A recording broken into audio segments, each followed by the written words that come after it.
Show. And I'm Cameron Word. And happy weekend, everyone, to everyone, to everyone. Woohoo! Yeah, if you work a regular 9-to-5 job. Monday to Friday. Yeah, Monday to Friday, right? Though there are a lot of people I know that work on the weekends. Sure. Yeah. And we're with you too. And if you are working and listening to this, wow, thank you even more. Bonus points for you. Oh my goodness, Yeah. you get like brownie points. We've got a very particular article today about seniors resisting retiring. This is interesting. Seniors before, they were not living as long Right. as now. Right.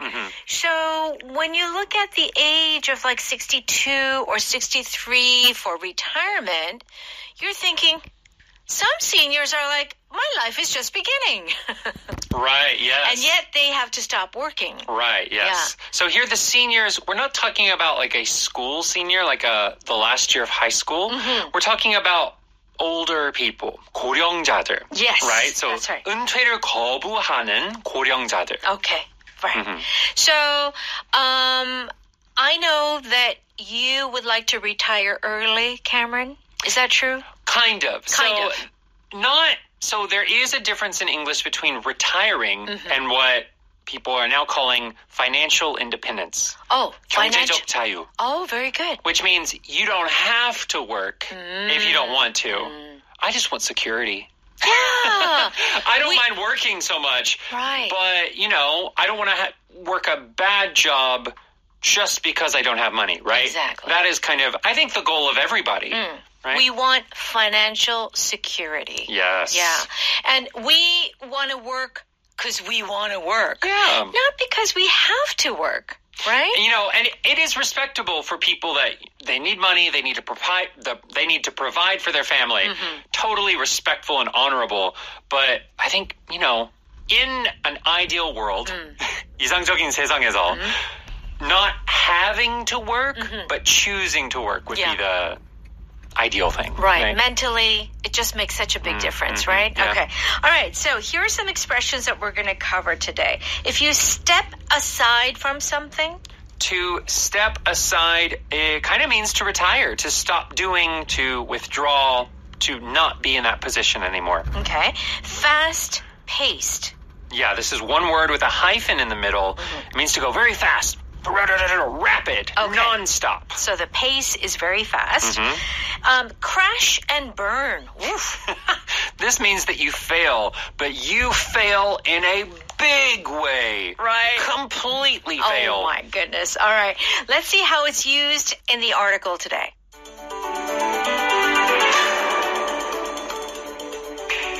Some people are ready to retire at 65, while others never want to step aside from their role at work. Scientists have wondered what makes some people more reluctant to leave their fast-paced job, even when they can no longer keep up or they become forgetful. This happens in all jobs at all levels. For instance, many professional athletes continue playing until they eventually crash and burn. Instead of leaving while they were still effective players, they are remembered as the old guy who refused to retire. The simple reason for this phenomenon, according to researchers, is pride.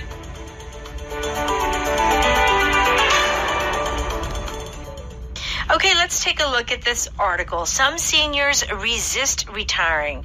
Some people are ready to retire at 65, while others never want to step aside from their role at work. Okay, 65, retire, but some people, they don't want to stop. Yes. And this expression, step aside from their work or their role at work. What does this mean, to step aside? Actually, you hear this sometimes, like at the airport. Ma'am, could you step aside? Yes, yeah. right. 좀 옆으로 가줄 수 있어요? Yeah. Right? So in this context, obviously, it's a little bit figurative. It is a little different, right? Yeah. So there is that kind of like, get out of the way. Get out of the way. Right? Yeah. But here, kind of in the same way, you were doing a job, you were doing some action, and they're saying, hey, stop doing that. Let someone else do it. Right. So if you're the president of a company and you step aside, maybe you let someone younger now run the company. That's interesting. So it's not just a matter of like just stopping it and just like, okay, I quit, but it's kind of like giving room for someone else to take your place. Yes. Well, because in a company or maybe you own the business that you are running, if you're doing the work, someone else can't do it, right? You're in that position. So to step aside means get out of that position so someone else can fill it. Yeah, it's like get out of the way so someone else can come in. Yes. Okay. All right. So they don't want to step aside.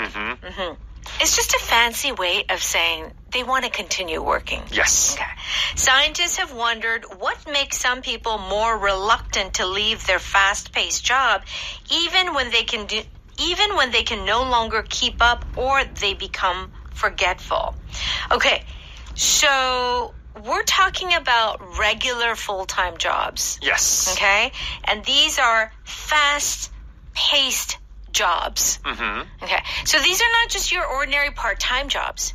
These are like intense jobs. Right. If you think of like Wall Street with the stockbrokers. Yes. They're on that floor like yelling. Right. Although I've heard they don't do that anymore. Really? Like everything's electronic so they don't have to yell on the floor anymore.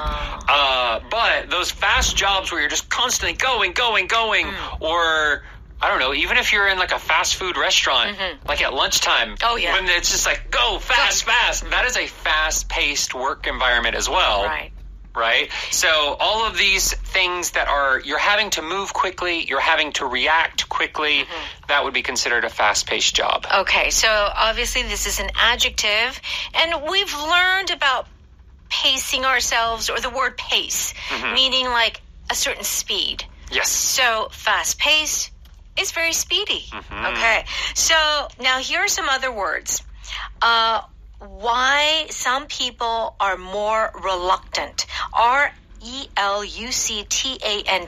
If you are reluctant to do something, it means you don't really want to do it. You're like, I don't know. 거부감 있는 거죠. That's right. It's like, I really don't like this. Okay. You know, whenever you like try and get a dog to take a bath, some dogs love baths, but my dog, he hates getting wet. Honey, my dog, he's not reluctant. He just hates it. See, my dog Simba, he won't say no completely. He won't run away. But as I'm pulling him to the shower, he's like, I don't know, no. Like, it's not a full-out no, but he is reluctant. He's definitely showing he doesn't want to do it. Right. So it's like, it's like that sort of, how shall I say, you're kind of forced into it. Right. Okay. So they don't want to leave their job even when they can no longer keep up or become forgetful. So even when is our power pattern. Yes. We often use this whenever a situation becomes surprising or even unreasonable. You don't understand the reason anymore. So just because someone is old doesn't mean they can't do their job. There are many still quick, still witty, still very intelligent older people, right? However, some people can no longer do their job. Keep up the pace. They can't go that fast. And they know it. But even when they know they can't do their job, they still try to do it. And even when they're forgetful. Yes. Interesting. So they're showing the conditions for why maybe they aren't good for that job anymore. But even when you're kind of stressing, okay, now the condition is unreasonable. It's too much, but they are still reluctant. Right. That's interesting. Let's see what's going on.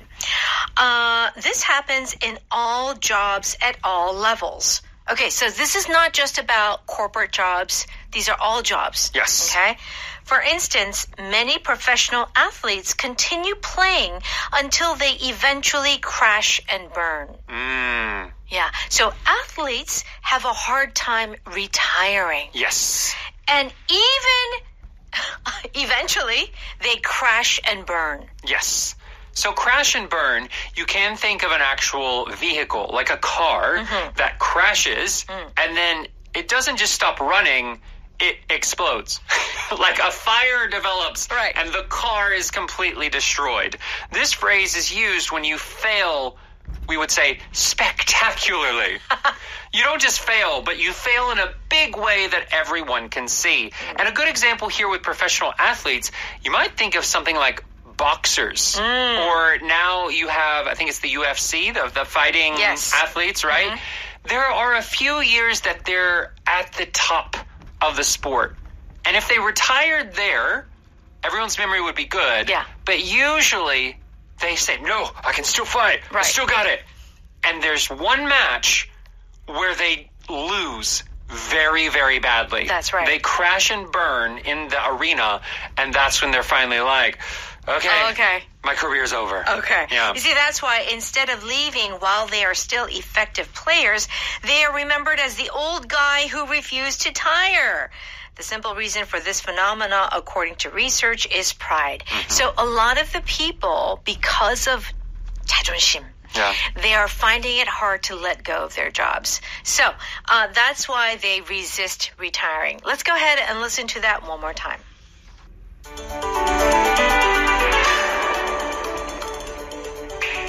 Some people are ready to retire at 65, while others never want to step aside from their role at work.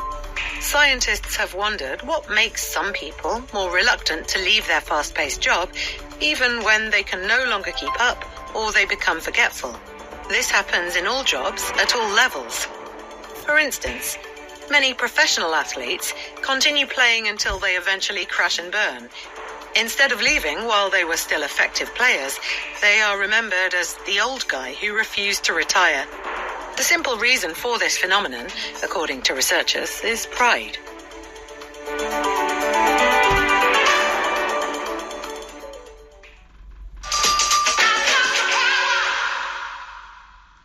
It's time for Power Note. We're on pages 52 and 53. Let's get some more examples with these expressions. If you step aside from something, you are kind of like withdrawing or retiring from a position. Yes. Okay?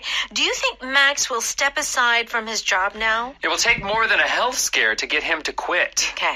So if you step aside from something, it's not so much like, I quit. You know, it's kind of like, okay, I think it's enough for me. Yeah, I think I've done enough. I or think I can't do it anymore. I can't do it anymore. Right. Mike stepped aside when he was sure his son was ready to take over. Oftentimes, the transition of power or transition of like duties. Right. Yeah? Yeah, so we can talk about it like in this example with a family business. You can talk about it in politics. Like in democracy, whenever a new president or prime minister is voted in, Right. the old one steps aside. Steps aside. They let the new person who was recently elected now take over the job. Yeah, so oftentimes when you're in a position, you step aside so that someone else can take your place. It could be because you're old, you know, or it could be you're sick, or that you're just, you know, not capable. Yes. Yeah. I mean, it can be good reasons or bad good reasons. It can be like bad reasons, like you did something bad. It could just be because you're tired. You're tired. I'm ready. I'm done. Yeah, right. I want to rest. I know. All right, when something is fast-paced, it's one word, it's like nonstop. It's very fast. It's like just doesn't stop. Go. Go. How did you like the mystery novel? It was such a fast-paced story. I could hardly put it down. So a novel can be very fast-paced, Yes. right? There's no boring moment. The fast-paced city causes me a lot of anxiety. Oh, yeah. I agree. Oh, yeah. I'm from the country, Yeah. so I'm used to a very slow-paced style of living. And it's so interesting that someone who's from a small town and then you go to places like big really fast Asian cities, Oh, yeah. Paced Asian cities. Right. Well, I've lived in East Asian cities. I've lived in Seoul. I've lived in Osaka. I've lived in Shanghai. Oh, my goodness. When I lived in the country, I thought I wanted a fast-paced life. Yes. When you're young, of course, Sure. you dream of the big city. Right. And then I got to them, and I realized, nope, I like the slow-paced life of the country. And that's good. There's the fast-paced. There's also the slow-paced. And so a lot of people who retire actually move to the countryside so that they can have a slow-paced life. So true. Yeah. You know what? It's so weird.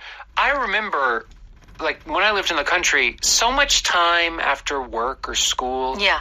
But in a fast-paced place like the city, I feel like as soon as I get home, it's bedtime. You know? It's so fast-paced. It's like, where did my day go? It's bedtime. You got to go right to bed. I have no time for hobbies. All right. When you crash and burn, Cameron. Yes. How different is that, or how similar is that to burnout? It's very similar. Okay. So burnout is just where you work really hard and emotionally you just have nothing left. You Okay. have no energy. All right. Crash and burn is talking about failure. Okay. You tried to do something and boom, it blew up in your face. Got it. Okay, let's look at some examples. How did your presentation go today? Terrible. I crashed and burned in front of the CEO. Oh, my goodness. Of all people. You completely ruined your reputation Oh, dear. with the CEO. If you don't get some sleep, you're going to crash and burn on your test tomorrow. So as you can see, like you just mentioned, a test, a presentation, there's something and you miserably failed. Yeah. Okay, Yeah. that's crashing and burning. All right, very good. Our power pattern today is even when. Yes. And with the stress on even. Yes, even. Even when. Okay? He practices soccer even when he is sick or injured. He should rest, Yeah. but he doesn't. No. My dad wore a suit and tie every day, even when he was retired. Wow. Oh, yeah, I'm not wearing a suit and tie ever again. If it's not for work, when I retire, I'm going to be in pajamas every day. This reminds me of the movie The Intern with Robert De Niro wearing suits. Yeah. And, Anne Hathaway, they're in a Right. new millennial startup. Right. And no one wears the suit and tie Yeah, but him. you're the new millennial. Yeah. Well, I don't know if you can say new now. Okay. It's all Gen Z and Gen Alpha. All right. Our power vocab today is the word reluctant, which means that you're unwilling or not eager to do something. Yeah. Do check out the definition on page 54. And what else should we do? Please go to Audio Hakdang, pay a small monthly fee where you can enjoy this show and many other great EBS programs. All right. Thank you so much for studying with us all week. We hope you join us again next week. Have a great weekend. Bye-bye.